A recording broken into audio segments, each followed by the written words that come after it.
بسم اللہ الرحمن الرحیم۔ السلام علیکم۔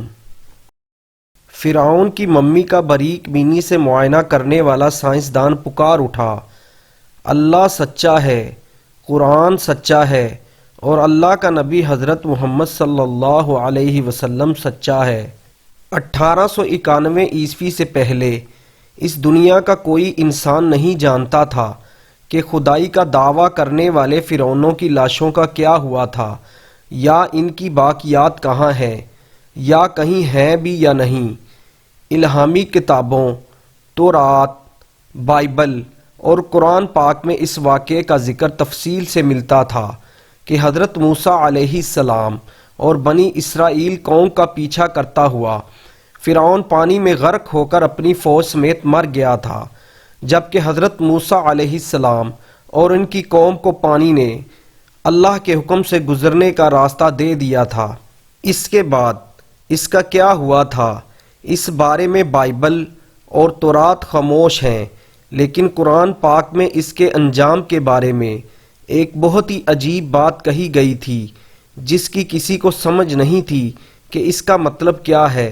خود مسلمان بھی اس بات کو پڑھ کر آگے گزر جایا کرتے، یہ سمجھے بغیر کہ اس بات کا اشارہ کس طرف ہے۔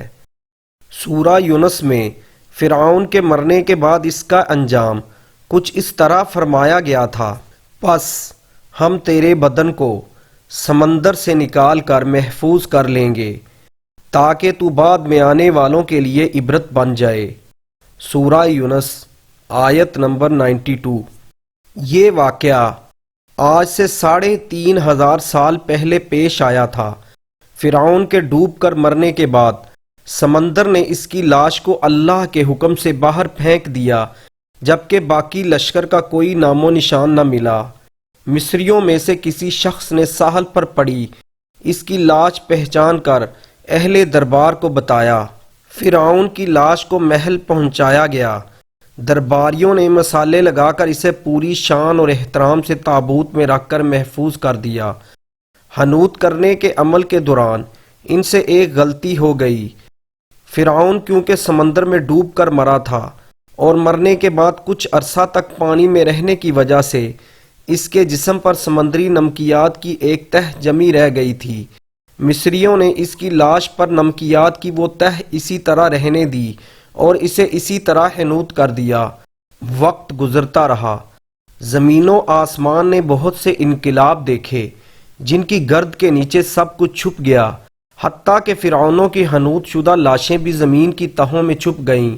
ان کے نام صرف کتابوں میں، ان کی تعمیرات لوگوں کے ذہنوں میں رہ گئے۔ اس واقعے کے 2000 سال بعد اس دنیا میں اللہ کے آخری نبی حضرت محمد صلی اللہ علیہ وسلم تشریف لائے۔ ان پر نازل ہونے والی آخری کتاب میں فرعونوں کے قصے بڑی تفصیل کے ساتھ بیان کیے گئے تھے، اور اسی سلسلے میں اس فرعون کا جسم محفوظ کرنے کی بابت آیت بھی نازل ہوئی تھی، جس کی سچائی پر سب اہل ایمان کا پختہ یقین تو تھا، لیکن وہ سمجھنے سے قاصر تھے کہ اس خدائی کا دعویٰ کرنے والے کی لاش کہاں محفوظ کی گئی اور کیسے اسے عبرت کا نشان بنایا جائے گا۔ 1871 عیسوی میں مصر کے ایک شہر الغورنیہ سے تعلق رکھنے والے غریب اور معمولی چور احمد عبد الرسول کو فرعونوں کی حنوط شدہ لاشوں کی طرف جانے والے خفیہ راستے تک رسائی مل گئی۔ احمد عبد الرسول نوادرات چوری کر کے بیچا کرتا تھا۔ ایک دن وہ دریائے نیل کے کنارے کے قریب تبیسا کے مقام پر اسی سلسلے میں پھر رہا تھا جب اسے ایک خفیہ راستے کا پتہ چلا۔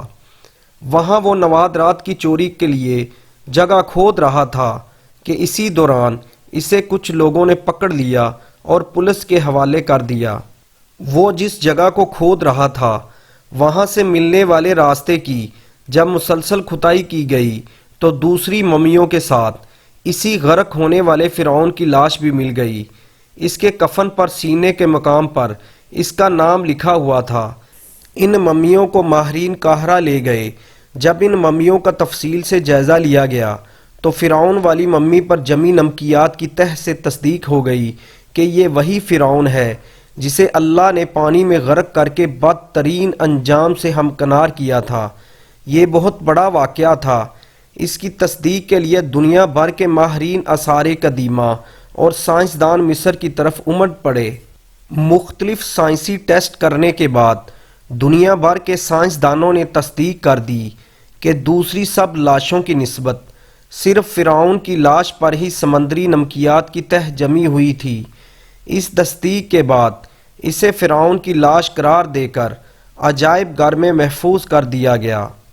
1982 عیسوی میں فرعون کی ممی خراب ہونے لگی تو اس وقت کے مصری حکومت نے فرانس کی حکومت کو درخواست کی کہ فرعون کی ممی کو خراب ہونے سے بچایا جائے، نیز جدید سائنسی ذرائع سے اس کی موت کی وجہ بھی معلوم کی جائے۔ چنانچہ مصری اور فرانسیسی حکومت نے مل کر ممی کو فرانس لے جانے کا انتظام کیا۔ جب فرعون کی لاش کو فرانس پہنچایا گیا، ایئرپورٹ پر اس دور کے فرانسیسی صدر بذات خود حکومت کے اعلیٰ عہدیداروں، تمام وزراء اور فوج کے افسران کے ساتھ استقبال کے لیے موجود تھے۔ فرعون کی لاش کا استقبال کسی عظیم زندہ بادشاہ کی طرح کیا گیا۔ فوجی دستوں نے سلامی دی۔ فرعون کی ممی کو ماہر ڈاکٹروں کی ٹیم کے حوالے کیا گیا۔ اس ٹیم کی سربراہی ڈاکٹر مورس بوکائے نے کی تھی۔ مائکروسکوپک ٹیسٹوں کے ذریعے ممی کے تمام اعضاء کا بریک بینی سے جائزہ لیا گیا تو معلوم ہوا کہ اس کی لاش اور جسم میں سمندری ذرات ابھی تک موجود ہیں اور موت کی وجہ بھی پانی میں ڈوبنے کی وجہ سے ہوئی تھی۔ ایک بادشاہ کی موت پانی میں ڈوبنے کی وجہ سے ہو، یہ ڈاکٹر مورس کے لیے حیرت کی بات تھی۔ اس نے اس ممی کے بارے مزید جاننے کی کوشش کی تو اسے معلوم ہوا کہ اس بادشاہ کی موت کے حالات مسلمانوں کے نبی حضرت محمد صلی اللہ علیہ وآلہ وسلم پر اتری کتاب قرآن پاک میں تفصیل سے درج ہیں۔ اسے علم تھا کہ جہاں سے یہ لاش ملی ہے وہ ایک اسلامی ملک ہے۔ چنانچہ تجسس کے ہاتھوں مجبور ہو کر وہ مصر پہنچا۔ وہ ایک سائنسدان تھا۔ اس نے اسی معاملے میں مصر کے ہی ایک سائنسدان سے ملاقات کی۔ اس سائنسدان نے قرآن پاک کھول کر اسے سورہ یونس کی آیات 90 تا 92 کا ترجمہ لفظ بہ لفظ سنایا۔ فرعون کا خدائی کا دعویٰ، اس کا پانی میں ڈوب کر مرنا اور پھر پانی سے نکال کر اس کی لاش کا حنوط ہو جانا اور پھر دوبارہ لاش کا ملنا اور پھر اس کی لاش کو جدید سائنسی دور میں دوبارہ محفوظ کیا جانا، سب کا اشارہ ایک جانب تھا اور بہت واضح تھا۔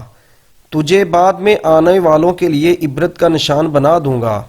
فرعون کی لاش ایسے محفوظ کر کے دنیا کے سامنے لا کر رکھ دی گئی ہے کہ انٹرنیٹ کی ایک کلک پر، رسائل و جرائد پر، ٹی وی چینلز پر اور عجائب گھر میں اربوں انسانوں کی آنکھوں کے سامنے کریہ اور پچکی قابل ترس حالت میں موجود ہے، عبرت کے لیے، سوچنے کے لیے کہ عبادت کے لائق اور ہمیشہ رہنے والا وہی ہے جو سب کا خالق اور رازق ہے۔